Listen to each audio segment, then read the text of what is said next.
Selamat datang kembali di acara Menjadi Remaja.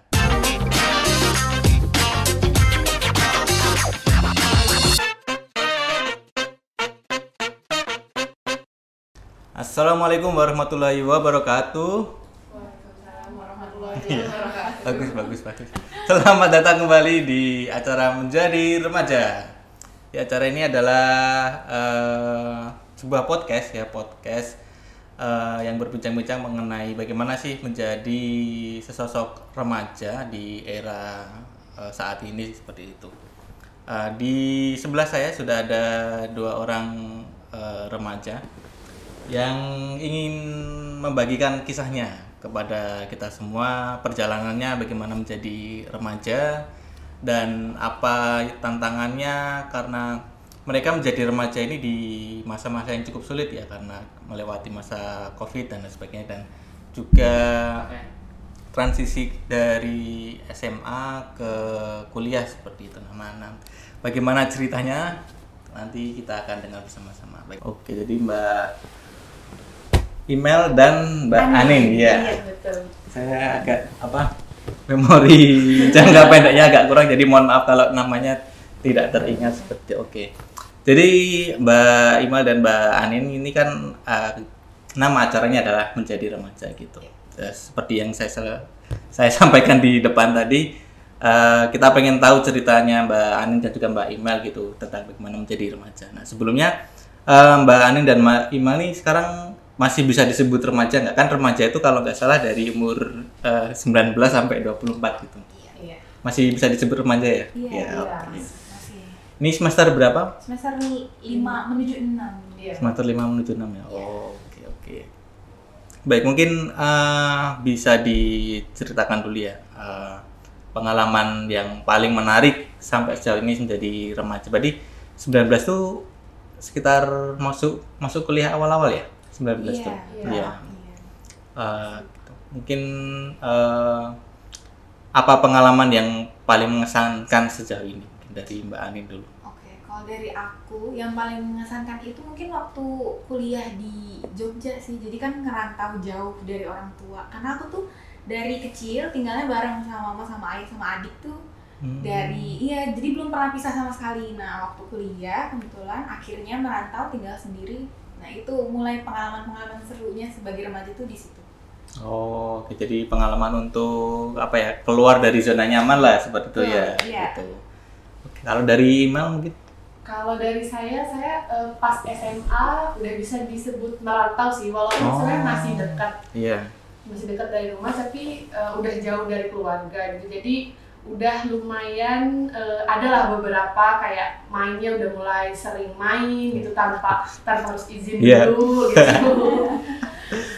Terus pindah ke Jogja juga ada 11-12 lah, mirip kayak yang SMA, cuman SMA karena dekat jadi baliknya tuh kalau ke rumah paling seminggu sekali. Kalau sekarang kan libur semester baru bisa pulang. Oke. Jadi emang pengalaman yang paling mengesankan itu emang proses ketika SMA ke kuliah ya, karena ada proses merantau itu tadi. Jadi sangat menarik gitu. Apa sih yang menarik gitu? Apakah sedih gitu meninggalkan keluarga di kampung halaman gitu, atau ada excitednya juga? Sedihnya ada, excitednya ada, semuanya kayaknya dirasakan sih kalau aku. Jadi kayak dipaksa mandirinya juga ada. Karena kan dulu tuh kita lebih bergantung ke orang tua kan. Jadi kalau sekarang tuh apa-apa sendiri. Terus ya harus bisa mengandalkan diri sendiri. Jadi sedihnya ada, bahagianya ada, excitednya ada, serunya juga. Kalau saya sering lihat di TikTok itu sumbernya TikTok ya, agak tidak kan, tapi nggak apa-apa. Kalau di TikTok tuh biasanya ekspektasi orang yang merantau tuh wah bebas, bisa makan apa aja, terus bisa kemana aja. Tapi realitinya malah ketika kita mau makan tuh bingung mau makan apa aja. Apakah Imel dan Anin mengalami hal yang sama? Tentu, sangat mengalami. Everyday. Bahkan kalau makan sarapan menuju makan siang tuh udah dipikirin. Dari malamnya udah kepikiran kan. Besok makan apa ya? Iya. Karena mengingat juga kan di Jogja banyak banget kulinernya luar biasa. Jadi kayak bingung hari ini makan apa ya, ini udah dicobain, tapi yang ini belum, ini kejauhan gitu, jadi bingung mau makan apa. Iya sih, jadi mungkin saking banyaknya pilihan gitu Iya, sama itu betul. juga. Sama mungkin ada ke arah-arah untuk manage uang juga ya. Iya. Gitu. Iya, Iya kan? Jadi awal bulan tuh harus seberapa, nah biar akhir bulan tuh kita nggak minum obat aja gitu kan. Nggak yang makan mie instan Nasi terus aja, gitu iya, ya, betul, nasi betul. sama itu ya. Itu ya, jadi ada belajar memanage uang juga gitu ya. Ya gitu sih. Kayaknya emang bagaimana remaja ya, ini kan kembali ke remaja. Remaja yang merantau itu kayaknya saya lihat dari teman-teman saya juga dulu waktu kuliah gitu. Persepsinya terhadap uang itu akan berbeda dengan orang yang ya dari lahir terus sampai sekarang tinggal sama orang tua itu berbeda, karena kan ya udah belajar sejak dini memanage uang, bahkan untuk yang hal paling pokok untuk makan gitu. Jadi emang itu hal yang menyenangkan. Kalau misal kalian sendiri sejauh ini kalian akan merekomendasikan untuk merantau nggak, untuk mungkin adik-adik tingkat kalian gitu? Sebenarnya kalau menurut saya nggak 100% merekomendasikan sih, cuman bagaimana orangnya itu sendiri. Kalau orangnya itu emang suka berpetualang, suka yang jiwa-jiwa menantang gitu, ya menurut saya lakuin aja. Tapi kalau misalkan emang dia yang terpaku, nggak bisa jauh dari keluarga, atau nggak dia masih tergolong apa ya, mengandalkan keluarga, ya nggak apa-apa juga. Kalau bilang merekomendasikan, terbalik lagi sih. Kalau aku karena kan pertimbangan buat merantau tuh banyak gitu loh. Jadi harus dia benar-benar yakin mau merantau baru merantau, jangan cuman karena kayak mau ikut temen atau karena kayak FOMO ya, teman-temannya pada ke merantau jadi semua ikut merantau gitu. juga jangan. Jadi kalau misalnya emang udah yakin emang mau merantau baru merantau, soalnya Takutnya nggak siap gitu. iya, ya. berat sih, banyak pertimbangannya juga. Nah, apa sejauh ini hal yang paling berat untuk kalian alami selama merantau ini? Dari hal sekecil mau makan apa itu tuh berat, soalnya kalau dulu di rumah udah disiapin di meja, mama hari ini masak apa kayak gitu kan. Nah kalau sekarang kan nggak ada makanan gitu loh, jadi kita harus masak sendiri atau beli gitu. Jadi dari hal yang sekecil itu aja tuh udah jadi pertimbangan gitu. Nah terus menghabiskan uang juga harus dipikirin. Iya, Kan betul. kita nggak bisa, kalau dulu kan kalau habis ya tinggal minta Iya, lagi. Kalau nggak ada sekarang- backup ya sekarang ya. Terus kalau sekarang ngurus apa-apa juga sendiri, ke bank sendiri, apa-apa Iya. sendiri, beli ini sendiri gitu. Tinggal sendiri. Iya.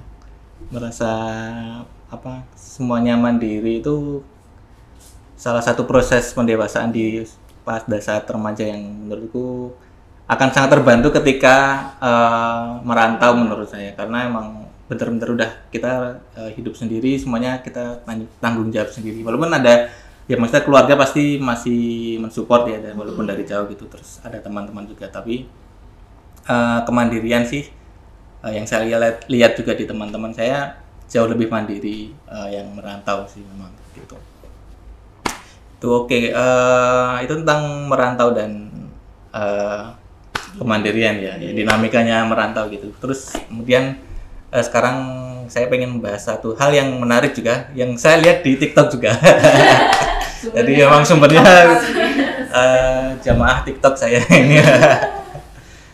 Tentang ini, jadi yang saya sebutkan juga di awal tadi, remaja saat ini tuh termasuk orang yang termasuk generasi yang saat remajanya sulit karena melewati masa-masa COVID itu, dimana nggak bisa mengeksplorasi di saat umur-umur segitu. Seharusnya mengeksplorasi dunia luar gitu kan, banyak ikut ekskul, banyak ikut kegiatan di luar, tapi karena ada COVID mereka jadi terbatas, harus di rumah. Kemudian ya ada beberapa hal yang harusnya bisa dilakukan tidak bisa dilakukan, harusnya bisa didapat tidak bisa didapat, seperti itu. Nah di masyarakat juga karena ada generasi yang hidup selama COVID itu, yang tumbuh besar di masa COVID itu, masyarakat pernah menyebutkan itu adalah generasi COVID gitu. Iya. Generasi COVID seperti itu, yang mana Menurut pengalaman saya, teman-teman saya sih, pengalaman teman-teman saya yang ber apa ya, bekerja sama atau mungkin banyak berkomunikasi juga dengan teman-teman di angkatan itu, memang ada perbedaan yang apa ya, cukup belang gitu, cukup berbeda dengan generasi sebelumnya. Dan sebenarnya masih abu-abu ini apakah memang karena COVID itu sendiri atau memang udah beda generasi aja, beda generasi jauh gitu. Jadi emang mungkin pemikirannya beda atau seperti apa. Nah, kalau dari Mbak Ani dan juga Mbak Email gitu, ngerasa nggak perbedaan antara, kan berarti kalian sempat merasakan sekolah atau kuliah di rumah gitu karena COVID ya? Betul, pernah. 1,5 tahun. Berapa tahun? 1,5 tahun ya? Iya, 1,5 tahun pas SMA, 1 semester pas kuliah. Oh, berarti total ya sekitar 2 Iya, tahun ya, 2 iya. tahun gitu. Apa yang dari situ kalian melihat ada perbedaan apa gitu? Keterbatasan di sosialisasinya sih, jadi gerak kita kan terbatas tuh, hanya di rumah, keluar pun kita cuman sebentar kayak gitu. Jadi terbatasnya di situ, jadi aku sendiri jujur susah untuk kenalan lagi, mulai pertemanan yang baru lagi pas kita kuliah, karena waktu SMA itu kita banyak di rumah gitu. Ketemu orang baru pas kuliah itu kan kita nggak ada ospek ada tapi online. Oh, Nah, jadi kan iya, kita iya. kenalannya susah karena dari situ, jadi karena COVID itu gerak kita Iya. terbatas. Oh, kalau dari mana tuh? Iya sama sih. Mengingat juga aku dulu pas SMA itu lagi seneng-senengnya main sama teman-teman. Itu kan menuju akhir ya, menuju Iya. akhir SMA biasanya kita semua kayak menghabiskan waktu itu bener-bener sangat banyak gitu sama teman-teman SMA. Jadi itu lagi main-mainnya, tiba-tiba libur katanya 2 minggu, Iya. jadi Jadi 2 2 tahun. gitu kan. Jadi tiba-tiba terbatasi, kita jadi jarang ketemu, bahkan semuanya online. Terus menuju peralihan juga sama, jadi aku untuk kenal ke orang yang baru tuh agak sulit, karena dulunya tuh aku ya berteman sama yang udah berteman sama aku aja iya, gitu. iya. Jadi pas mau membangun kepercayaan untuk berteman lagi di SMA tuh, di kuliah itu agak susah. Iya. Terutama karena mungkin ospeknya online ya. Iya, Itu iya. menurut pengalaman saya sih, ospek tuh bener-bener experience yang sebenarnya sangat menyenangkan karena Iya, harusnya.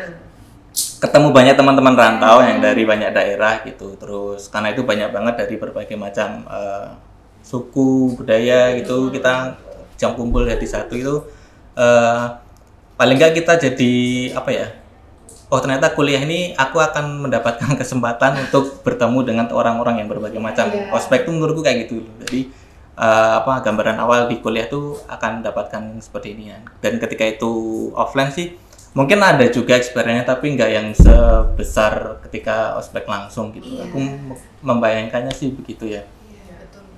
Terus kayak kan biasanya ada tugas-tugas juga gitu kan, biasanya kalau tugas-tugas itu ya biasanya kalau online kan kalau offline kita bisa ngerjain tugas bareng Iya, gimana gitu kan. Itu kan bondingnya bisa masuk dari situ. Kalau online Online susah sih. Iya, Banyak banyak kan Jimit. kuliahnya susah, Jimit terus iya, jadi kayak kita kadang nggak ngeperhatiin dosennya, karena kan kalau kuliah jadinya disambi sama kegiatan Iya, lain. Iya.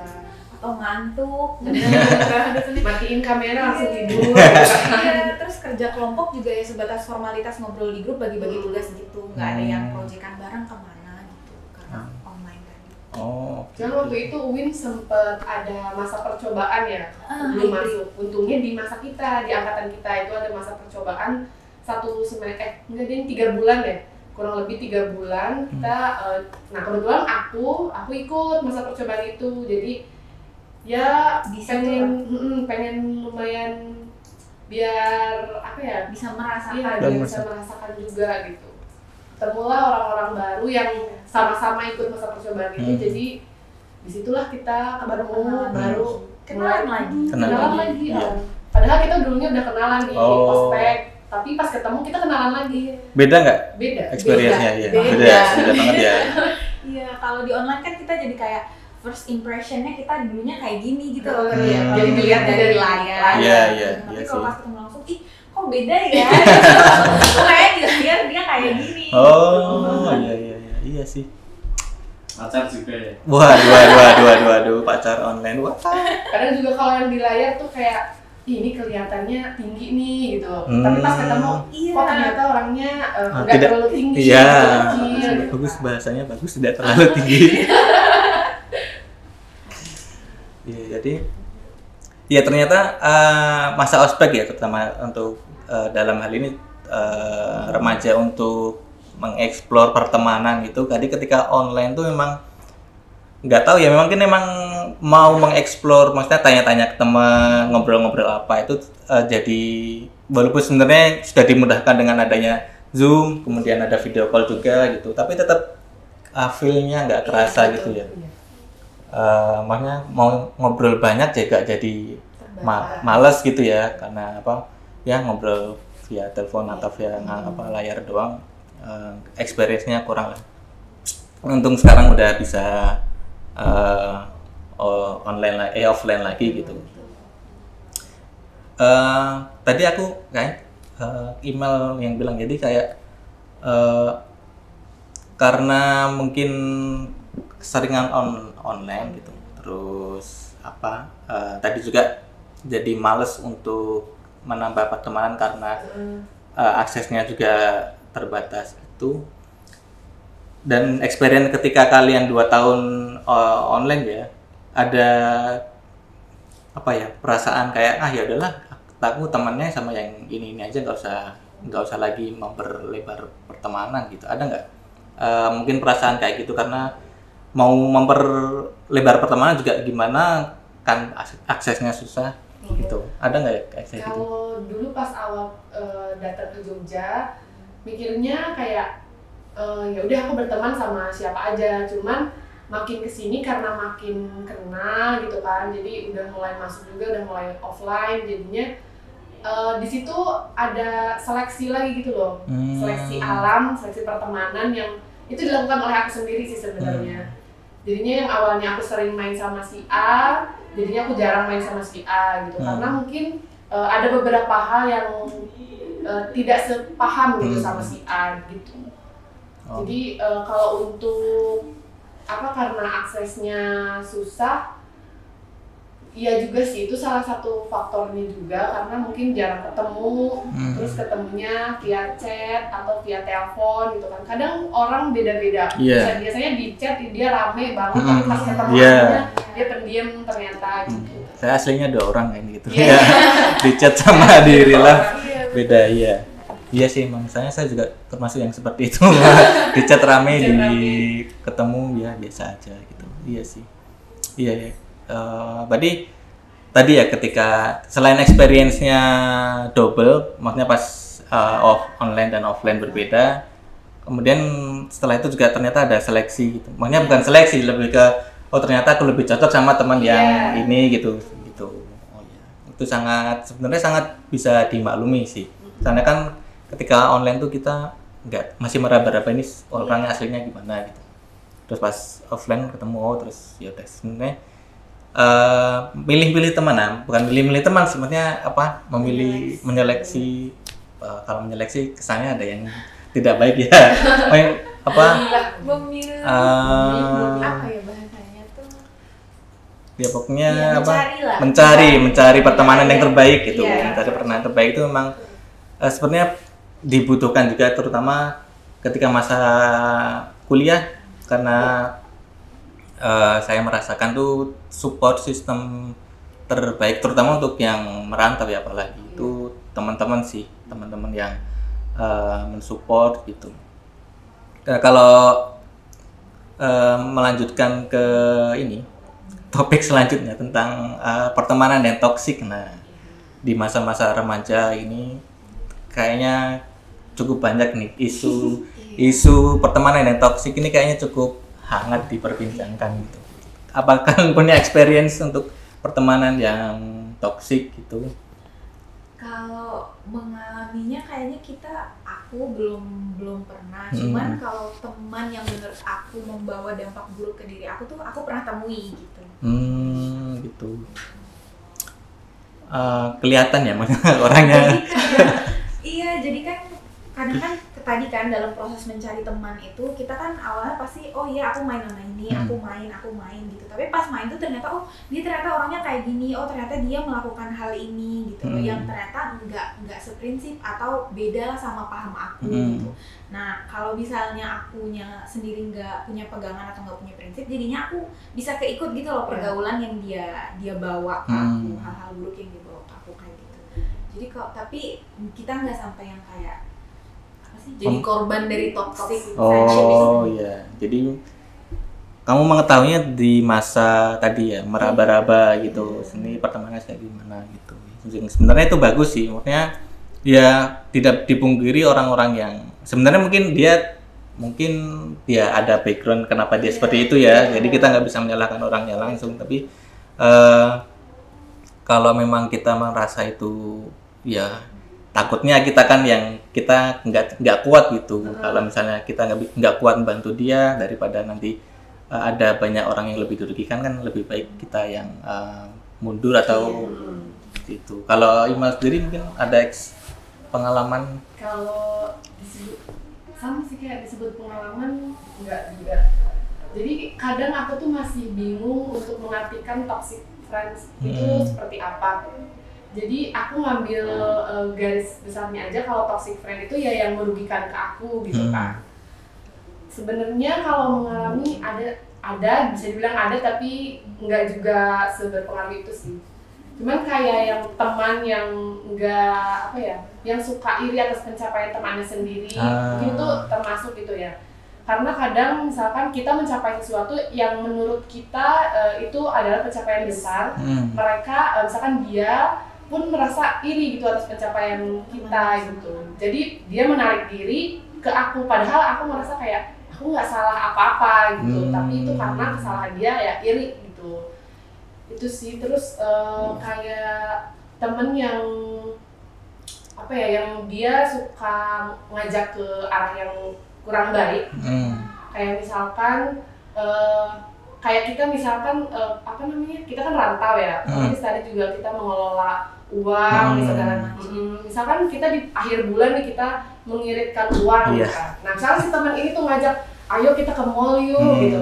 Nah itu menurut aku tuh udah termasuk ke pertemanan yang toksik gitu, karena dia nggak bisa memahami apa yang aku ini kan gitu. Oh ya, jadi kalau dari Mas sendiri mungkin memahami toksik itu kayak ya kurang bisa memahami kondisi teman-temannya gitu ya. Tapi sampai dipaksa nggak kan? Maksudnya cuma ngajak doang apa sampai dipaksa? Enggak sih dipaksa. Oh iya? Iya. Oh, ayo gitu. Iya, dan akunya nggak bisa nolak. Oh. Itu jadinya tuh itu tuh faktornya. Kayaknya itu semua remaja nggak sih? Harusnya pernah mengalami itu sih, jadi kayak susah bilang enggak. Iya sih, iya betul. Gak enakan itu kan. Iya. Itu kan teman aku, gitu masa udah ngajak aku nggak. Yang bikin kita jadi korban toxic friendship Iya. kayak gitu. Iya. Jadi ya bisa dipahami juga sih, apalagi kembali lagi kadang kalau orang rantau ya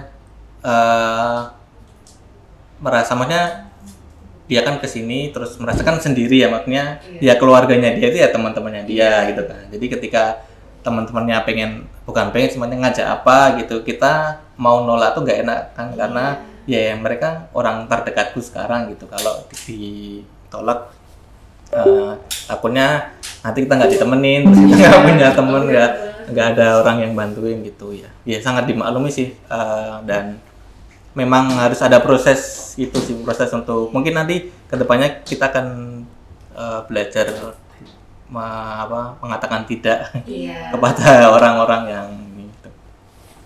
Ya sangat relate ya kehidupan mahasiswa dan remaja-remaja sekarang. Setelah tadi banyak sekali isu-isu yang menantang ya, mulai dari generasi COVID, kemudian teman yang toksik. Nah, apa yang mungkin bisa disarankan dari Mbak Anin dan Mbak Emel gitu untuk teman-teman?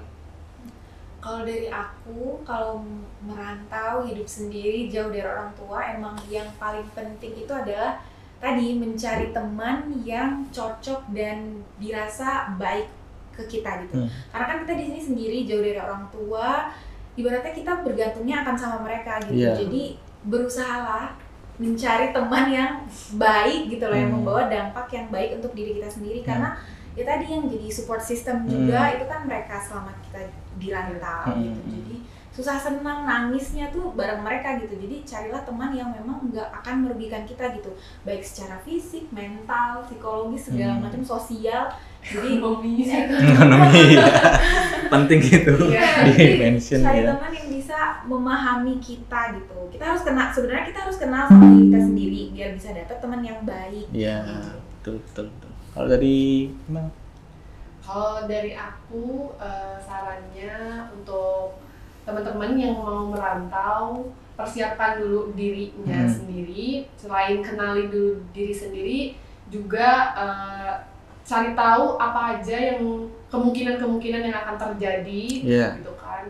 Terus juga ya setuju banget tadi, pilih teman-teman yang sekiranya akan membawa kita ke arah yang lebih baik. Terus juga